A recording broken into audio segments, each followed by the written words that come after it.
6. Big arms. 7.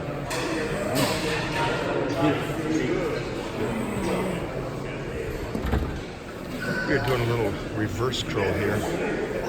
Shoulder width, even wider than that, straight bar. I don't know about you guys, but I love the reverse. I love what it does to the forearms, through the arms, keeping a healthy elbow.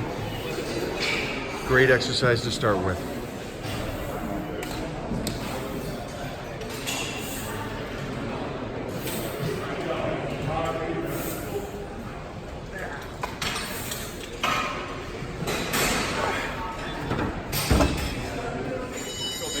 Training 3, right, Mikey? 3. Just had to show you those calves. Big mat winning. Little reverse curl. Look at the big boy. Let's go, let's go. Come on, Biggs.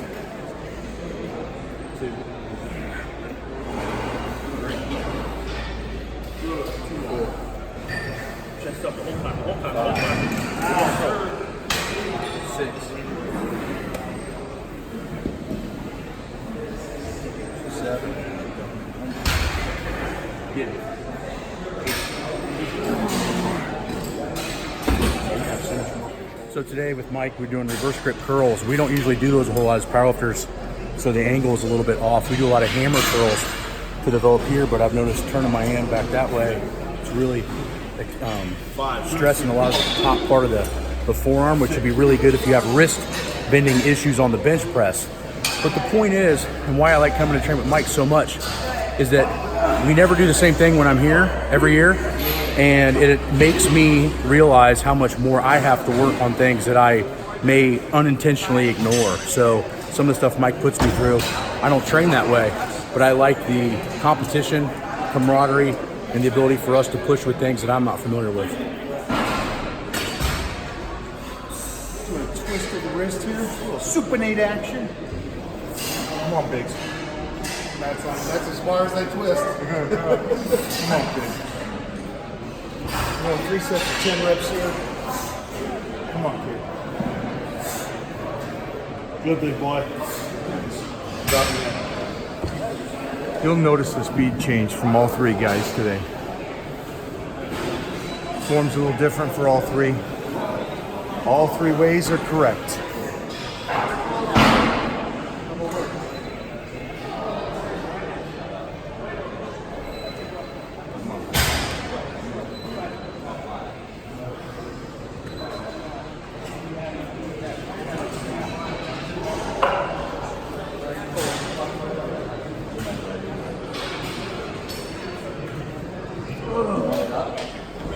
Incline curls. A little bit of turning. You start this way, turn that way. Get the bicep head at the top. Good control all the way through the motion. Nice and smooth. Try not to jerk the weights. Good. Show a little seated incline dumbbell curls. Like I was saying earlier, little form change, little speed change. Come on, H. H loves the rotation of the wrist. I'll probably do that on the next set here. Come on. Keep going. Come on. Come on, H. Again. So for powerlifting and bench pressing, we don't do a whole lot of biceps in general, but tended to avoid a lot of the incline dumbbells based on the fact that it pulled on the shoulder, and those were already fatigued from pressing. But what I start to realize is that all these extra angles that we don't train are weaknesses, right? So in some way, shapes, and forms and angles, bodybuilders tend to be stronger than powerlifters if you put them in angles they don't train, which is one of the things that kind of follows the way I'll train the bench press very differently, but some of the angles don't change. I got a question for you, because this is something you don't do often. Sure. You're retired. Yeah. So my question now is, are these things, the odd angles, are those things you're going to put into your routine now for the aspect of strengthening up the weaknesses. Not saying that's a weakness for you, but something that you haven't done. Oh, absolutely. I mean, that's what's getting to be fun about training again is, you know, when you specifically train for a exact goal, it gets monotonous and gets very difficult. Now, even though I'm getting my ass handed to me doing bicep curls, it's fun because it's a new challenge. And I think that's what a lot of people ignore is they get in their little big fish, small pond area, and they don't. I mean, I'll come here and get my ass whipped by it any time. Just like you like to come to my gym and do shit that you're unfamiliar with. Yep. Right? So it's fun that from when I come out of my own little comfort zone and train other shit, you know what I mean? So I think you said it right.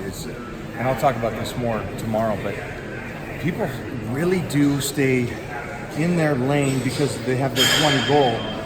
But as soon as that goal is over, they're like, okay, I'm done. I've done it. And it's like, there's so much more to this. Oh, yeah. You know, and I'm guilty of it in my 20s, staying focused on winning a powerlifting meet or bodybuilding show.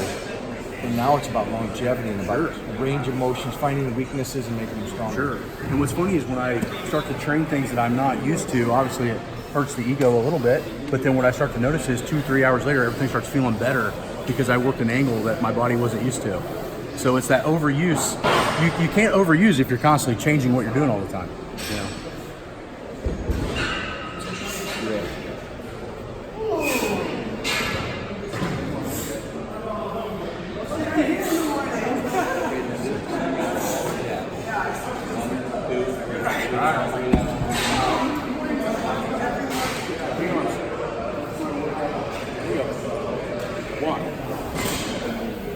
Squeeze. 2. Hang on. Come on. 3. 4. Come on. 5.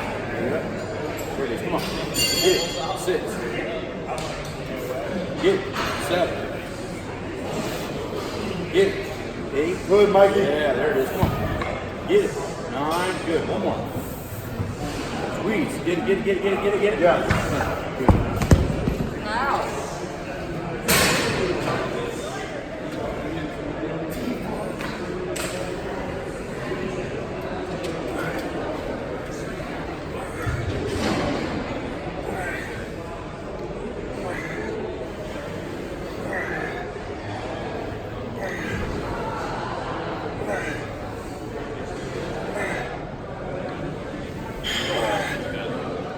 I'm doing a little dumbbell action, but I got my boy Big Matt.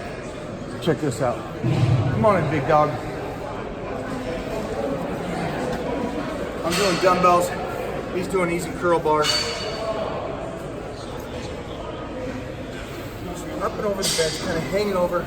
Give those arms up. Great. Give me 12. I love all this. Just leaned into it, relaxed, focusing on the biceps. You can see the shoulder. It's actually not flexing, so keep it on the biceps. Jeffrey, your biceps are beautiful. Show me a set. The new Franco Colombo at Gold's Gym Venice. Big Red, we call them. But look at these bad boys. Get it. Woo. Get rid of those wrists. There you go. Let it drag. There you go. Look at that. Finally, you worked Bodybuilding it out, Nation's gonna pick this up and throw it on the front page. Look at that. The female page, that is. Still a good page. Come on. See that isolation, guys? It's the third exercise for today. We're gonna do 4 exercises, but only 3 sets each. Nice, dog. All right, reverse the incline curls. He's going to use dumbbells, maintaining a 45-degree handle. This is good for you if you don't have any flexibility issues like me. I like to use a straight bar because it really focuses on me with flexibility. Mike doesn't have that issue, so he's going to use dumbbells, focus on the top of the peak. So when you're leaning over like that, you're able to really hit the top of that peak hard because that's what the top is when the muscle is really having to work the most against gravity. So this angle is really good for bicep peaks. Come on. Good. Woo!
Little rotation there.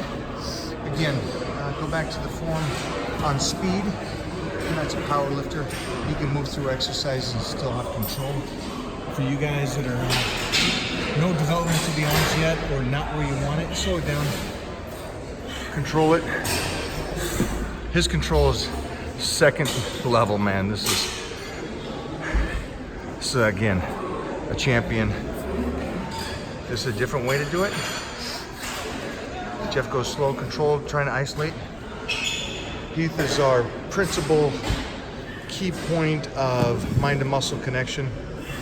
He'll take it slow and controlled, and he will not pull in his ego with the weights. So he'll stay at a nice weight that he can pose it out. This guy's arms are freaky. That's why I keep him around. That, and he's also the service boy at Gold's Gym Venice. Old school concentration. Sets of 15. 9, 10, 11, 12. Come on. Come on, big arms. One more. 50. Good.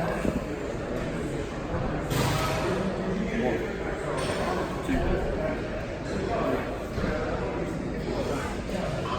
5, 6. It's your bicep finisher. All right, squeeze them out. Sets of 15. All right, ladies, here is a public service announcement.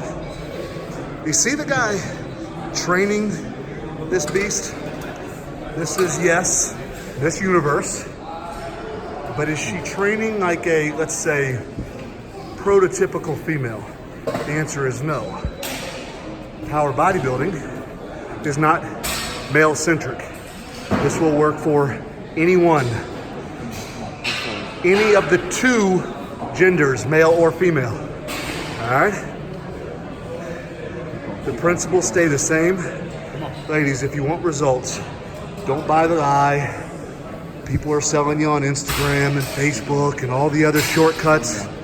Shortcuts do not exist. Find principles that work. Put the weights down. Let me see those guns. And stick to them. All right, listen. Mona's getting ready to show you something that, listen, this isn't typical, all right? But we promise you results, all right? Tried and true, all right? This lifestyle works.